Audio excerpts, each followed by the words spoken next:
Сәлем, қайырлы күн достар. Қалайсыздар, қазақ елі? Мен айтамын, бүгін мына диқаншылар, біздің мына оңтүстіктің диқаншыларының су мәселесін әлі мына үкімет бір шешіп шығара алмай отырсыңдар. Не үшін барасыңдар? Өзбекстанға неге барады? Бес тіл білуге не керек? Ана президентіміз Тоқаевты бес тіл білуге не керек?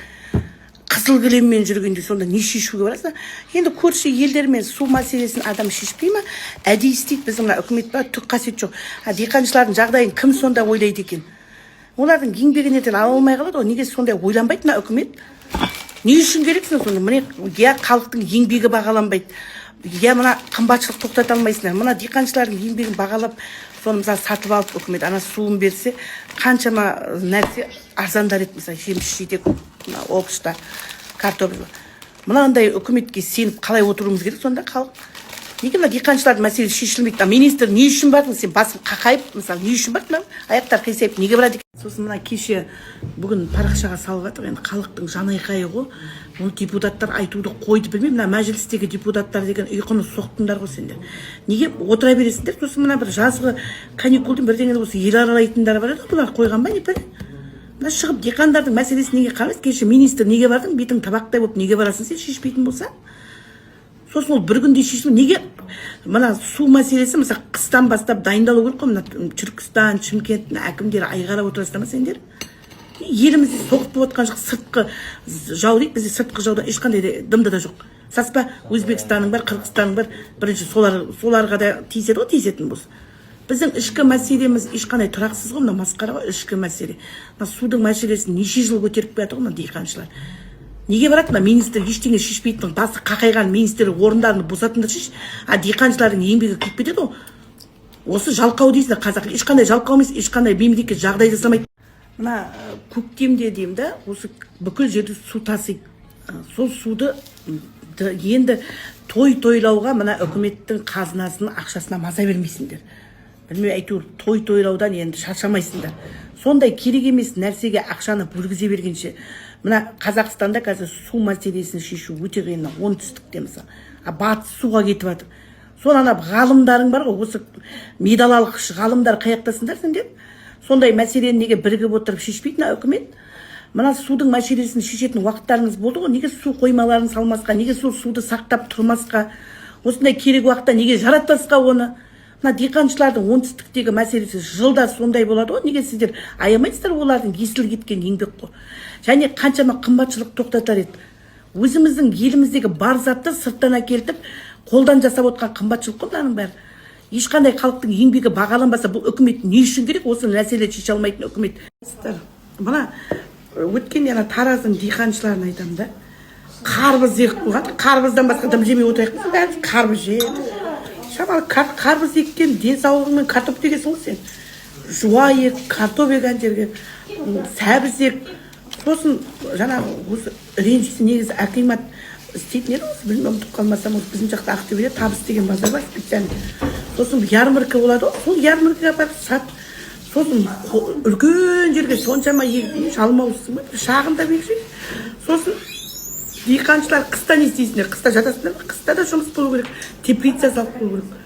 Қыстай теплицамен укроп жуаның өзі қоймайды, айына 2 миллион құрғанда шығарып отырады. Ең мықты затыға укроп деген бәрі шыға береді деген қайта-қайта. Еще күшті қолданыс қана, жапырақ қана. Солай неге бастарыңыз жұмыс істейді? Оқып білім алсаң, агроном болып оқып алыңдар бірінші. Сосын отырады үкіметке үкімет Б деп өзі біртүрлі. Дүние жүзінде жақында Путин мен Трамп кездесеміз деп жатыр ғой, енді Құдай қаласа. Ештеңе де шешпейді. Сразу осы бастан айтпай. Ол Путин да жынды емес қой. Ертең ана косяктың бәрін кім төлейді оған? Мысалы, Украинадағы бүкіл қаланың қираған бәрінетін кім жеңіледі, соны мойнынан еді ғой, жеңілісті мойындайды деп. Жасы 70-ке келген Путин. Негізі бұл соғыс, енді Алла тағала көзі жүзі болсын, бұл соғыстың бір ғана тоқтату жолы бар. Капиталистің құсырған заманы ғой, кезінде Аллах тағала пайғамбарымыз Солих алейхиссаламды дүние жүзінің мұсылмандарды бағындырған себебі Алладан ғой бәрі. Ол Құдай деген қарапайым адамдардың қасында пайғамбарымыз Солих алейхиссалам кедейлердің сөзін сөйлеген. Неге Владимир Ильич Ленинге Аллах власть беріп 15 одақ жарты әлемді бағындырды? Ол да кедейлердің сөзін сөйлеген. сондықтан жаңа үкіметті айтамын да, құдайдың лудомания ма, ойын ойнайтын бүкіл жерден заңды шығарып, халықтың қалтасын сықпыртып тұрып тонағанда, енді алдарыңа жан салмайсыңдар. Онда тіпті әлбірмейді праваларын бергенде өздерінің заңын.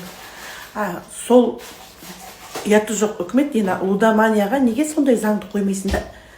Қаншама жанұя зардап шегіп жатыр содан. Қаншама азаматтарымыз азып кетіп, жанұясыз босқын, қазіргі өмірдің босқыны.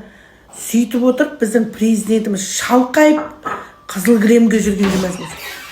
Қайдағы ол халықтың арқасы, халықтың осындай халге жеткізгенде де үндемей, осы еліміз әйтеуір бейбітшілік болсын деген өте сауатты халық екенбіз. Мына біздің басқарып отырған адамдарда керісінше сауат жоқ. Басқарып отырғандарға ой салайын. Мен айтамын, білім жерде қалмайды екен. Баяғыда мен осындай саясаттану бойынша дарынды болар мектеп-интернатта тереңдетіп оқыдым. Тағы бір саясатқа сіздерге ой салайын ба? Басқара бер, маған керек емес, президент болмай, маған бірден қажет жоқ. Мына бір ғана Қазақстанды гүлдендіру үшін мына Қытайға мен бюджеттен ақша төлеп, бесплатно қылып, өзім қалтамнан төлеп қойып, бәрі бесплатно Қытайға барыппыз. Зато біраз қазақ жүреді Қытайға барыппыз. Бар көріңдер, Қытай деген мынандай нәрсе ақша істеп жатыр.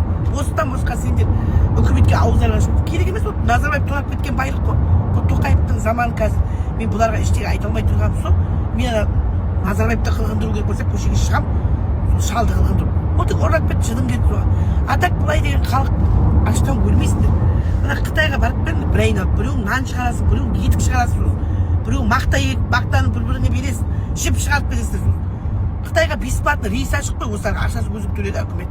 Бәрі байып. Қарағандының байлары жер қайыстырып, жер дүнияның бәрін құртып, тек жылқымен тек жерді бір адам ғана баю керек па?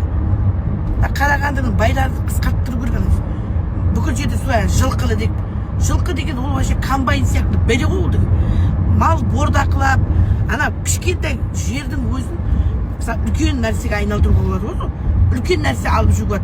Қазір ет қымбат, мысалы, ана қаптаған жылқының орнына қаншама сен сиыр мен қой ұстасаң, қазір байып қанша адам жұмысқа, как вахтовый метод жұмыс істету бар сендерге.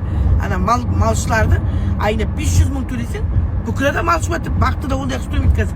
Таза ода әндетіп 15 күн сайын. Ана малдарыңызды бір кішкене былай оборотқа жіберді шеш, оны таңертеңнен кешке шөптің бәрін отатып қанбай қылып тұра бермей.